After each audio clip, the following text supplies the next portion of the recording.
नमस्कार, मी अंकिता जाधव. आपण पाहताय जय महाराष्ट्र बातमीपत्रात तुम्हा सगळ्यांचं स्वागत. बातमीपत्राच्या सुरुवातीला आजची सगळ्यात मोठी घडामोड ती म्हणजे सुनेत्रा पवार आज उमेदवारी अर्ज दाखल करणार आहेत. उपमुख्यमंत्री सुनेत्रा पवार यांना भाजप ताकद दे. भाजपकडून महसूल मंत्री चंद्रशेखर बावनकुळे उपस्थित राहणार आहेत.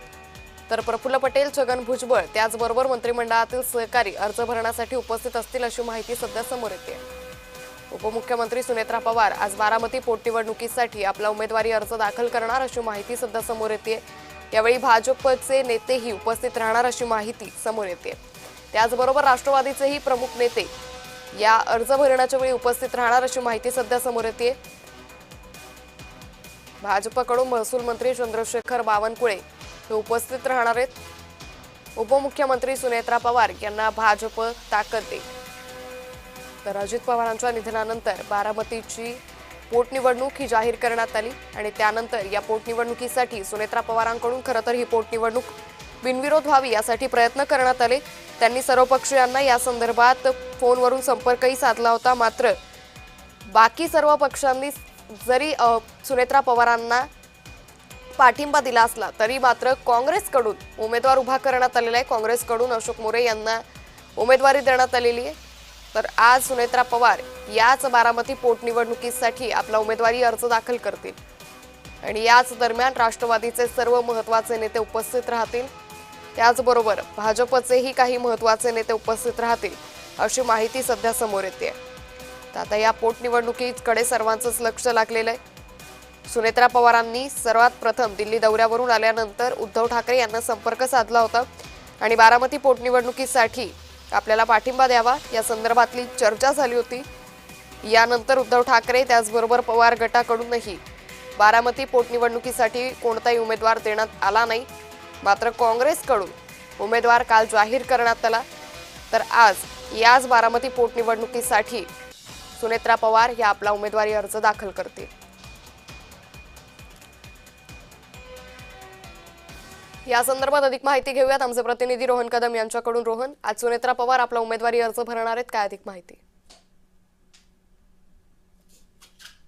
अंकिता, अगदी बरोबर आहे. खरं तर दिवंगत उपमुख्यमंत्री अजित पवार यांच्या निधनानंतरची ही संपूर्ण पोटनिवडणूक जी आहे ती बारामतीमध्ये होते आणि यासाठीचा उमेदवारी अर्ज उपमुख्यमंत्री सुनेत्रा पवार आज दुपारी 12:30च्या दरम्यान भरणार आहेत. आणि राष्ट्रवादीचे सगळे मुख्यतः मंत्री असतील किंवा आमदार असतील, नेते असतील, हे सगळेजण बारामतीमध्ये येऊन सुनेत्रा वहिनींचा फॉर्म जो आहे तो भरला जाणार आहे. सगळ्यात महत्त्वाची बाब म्हणजे भाजपकडून देखील चंद्रशेखर बावनकुळे असतील किंवा शिवसेनेकडून उपमुख्यमंत्री एकनाथ शिंदे असतील यांच्या उपस्थितीमध्ये हा संपूर्ण उमेदवारी अर्ज भरला जाणार आहे. त्यापूर्वी काटेवाडी हे जे काही निवासस्थान आहे त्या ठिकाणी अजित पवारांच्या आई असतात, त्यांचं दर्शन जे आहे, त्यांचे आशीर्वाद जे आहे ते सगळ्यात पहिल्यांदा सुनेत्रा पवार घेणार आहेत. साधारणतः 9:30च्या सुमारास सहयोग सोसायटीतून काटेवाडीकडे ते जातील आणि काटेवाडीमध्ये ते दर्शन घेतल्यानंतर पुन्हा कन्हेरीमध्ये जात हनुमानाच्या मंदिरामध्ये पाया जे आहे ते पडणार आहेत आणि त्यानंतर या संपूर्ण उमेदवारी अर्ज जो आहे तो भरला जाणार आहे. खरं तर सुनेत्रा पवार यांच्यासाठी ही निवडणूक जी आहे ती बिनविरोध करावी अशा प्रकारचं मत जे आहे ते अनेकांनी मांडलेलं पाहायला मिळतंय.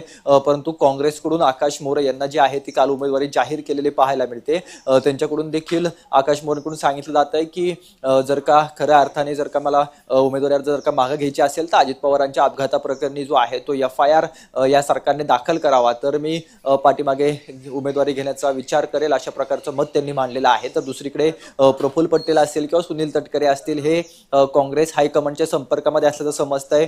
लवकरच ते काँग्रेसचे अध्यक्ष असणाऱ्या मल्लिकार्जुन खरगे यांच्याशी देखील फोनवरून बातचीत करून हा उमेदवारी अर्ज जो आहे तो भरू नये अशा प्रकारची विनंती जी आहे ती राष्ट्रवादीच्या या मोठ्या नेत्यांकडून जी आहे ती काँग्रेसला केली जाणार आहे. काँग्रेसच्या हायकमांडकडे ही मागणी केलेली असणार आहे. तर दुसरीकडे ओबीसी नेते लक्ष्मण हाके देखील ह्या सगळ्यामध्ये उमेदवारी अर्ज भरण्यासाठी मैदानात आलेले पाहायला मिळत आहेत. त्यांची पत्रकार परिषद थोड्या वेळामध्ये होते. त्यांच्यावरती जे आहे ते अशा पद्धतीने तुम्ही निर्णय घ्या आणि तुम्ही उमेदवारी अर्ज भरू नका अशा प्रकारचं मत जे आहे ते राष्ट्रवादीच्या नेत्यांनी त्यांना सांगितलेलं आहे आणि याबाबतचा निर्णय जो आहे तो लक्ष्मण हाके थोड्या वेळामध्ये घेणार आहेत. त्यामुळे त्यांची देखील काय भूमिका असणार आहे आणि खरंच अजित पवारांना श्रद्धांजली म्हणून ही संपूर्ण निवडणूक बिनविरोध होणार का हे देखील पाहणं तितकंच महत्त्वाचं आहे. अंकिता, निश्चित. रोहन, तुम्ही असेच जोडलेले राहा. आणखी एका बातमी संदर्भात तुमच्याकडून तपशील हवा आहे. तर बारामती पोटनिवडणूक बिनविरोध करण्यासाठी प्रयत्न सुरूच असल्याचं पाहायला मिळतंय. काँग्रेस हायकमांडला राष्ट्रवादीचे नेते संपर्क करणार अशी माहिती आहे. उमेदवार न देण्यासाठी विनंती करणार असल्याची माहिती आहे. प्रफुल्ल पटेल काँग्रेस हायकमांडशी संवाद साधणार अशी ही माहिती सध्या समोर येते.